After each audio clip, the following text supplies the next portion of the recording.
দুর্নীতিবাজদের রুখে দেব, বাংলাদেশকে এগিয়ে নেব। এই স্লোগানকে সামনে রেখে যারা বাংলাদেশের নতুন ফ্যাসিবাদ মুক্ত বাংলাদেশ গড়ার কারিগর, তাদেরকে একটি প্ল্যাটফর্মে আসতে হবে।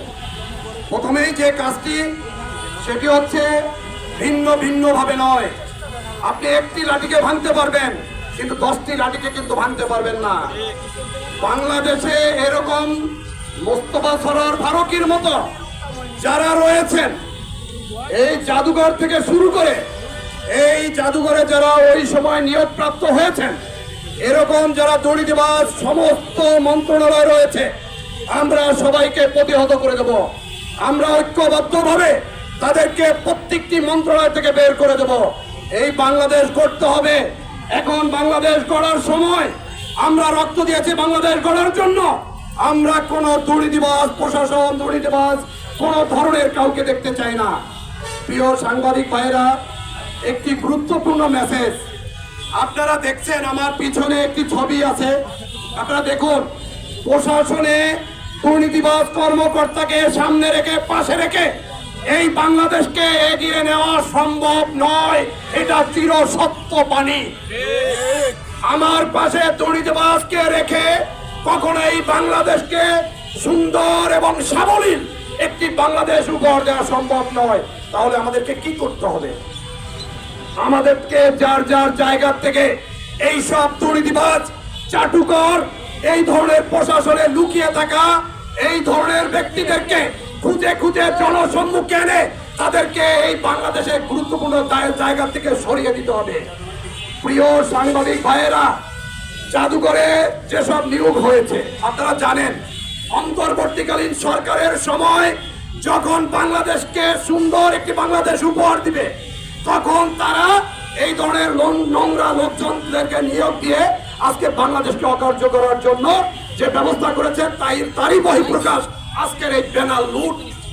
এখান থেকে ব্যানারটি লুট হওয়ার, গণতন্ত্র যে দেশে প্রতিষ্ঠা করার জন্য আমরা রক্ত দিয়েছি, আমার পায়ে ডিভাইস, শরীরে 1000টি স্প্রিন্টার, যার জন্য এই দেশের জন্য যুদ্ধ করেছি, বাক স্বাধীনতার জন্য যারা কথা বলবেন, তাদেরকে ব্যানার এখান থেকে লুট করে নেওয়ার যে দুঃসাহস যারা দেখিয়েছেন, অনতিবল নিবন্ধে তাদেরকে শাস্তির আওতায় আনতে হবে।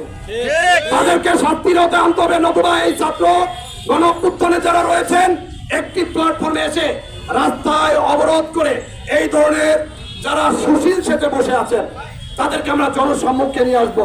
প্রিয় সাংবাদিক ভাইয়েরা, এই ছবিগুলো একটু উঠাবেন, একটু ছবির দিকে তাকান, ঝুম করে দেখবেন। আমি একটু ইনফরমেশন দিতে চাই। আপনারা নামগুলোর পাশে লেখা আছে। এই যে ছবিটি দেখছেন, একজন জুলাই যোদ্ধাকে নির্মমভাবে গুলি করে তাকে পঙ্গুত্ব করার পিছনে যারা রয়েছে, তারা ওএসডি হলেও এখনো আমাদের এই আশেপাশে ঘুরছে এবং তাদেরকে প্রশ্রয় দিচ্ছে।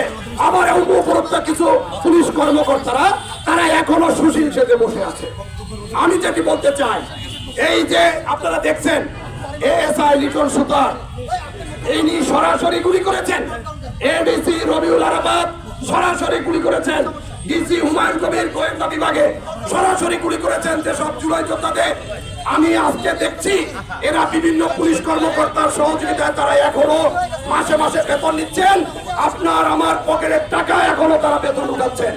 প্রিয় সাংবাদিক ভাইয়েরা, আপনাদের মাধ্যমে জানতে চাই এবং জানাতে চাই, এই ধরনের মানুষগুলো যদি প্রশাসনে এখনো দায়িত্বরত থাকে, তারা ওএসডির নামে যদি এখনো আশেপাশে ঘুরপাক খাচ্ছে, তাহলে বাংলাদেশে কখনোই বাংলাদেশকে একটি ভালো বাংলাদেশ এবং গণতন্ত্রের বাংলাদেশ উপহার দেওয়া সম্ভব নয়। আপনারা জানেন, বাংলাদেশের গণঅভ্যুত্থানের পরে, অন্তর্বর্তীকালীন সরকারের পরে যে নতুন সরকার এসেছে, মাননীয় প্রধানমন্ত্রীর ঘোষণা, আমরা একটি সুন্দর বাংলাদেশ গড়ে তুলব। কিন্তু আমরা যার যার জায়গা থেকে যদি সহযোগিতা না করি, এরকম দুর্নীতিবাজ, এরকম মোস্তফা সরোয়ার ফারুকীর মতো এরকম ব্যক্তিদের আশেপাশে যারা নিয়োগকৃত ছিল, এরকম প্রশাসনে যারা এখনো লুকিয়ে আছে, আমরা যদি তাদেরকে চিহ্নিত করে তাদেরকে প্রকাশে না নিয়ে আসি, তাহলে এই বাংলাদেশ একটি সুন্দর বাংলাদেশ হবে না। এর জন্যই বলবো, আমাদেরকে সোচ্চার হতে হবে। একটি প্ল্যাটফর্মে থেকে সবাইকে ঐক্যবদ্ধ হবে, এগিয়ে যেতে হবে।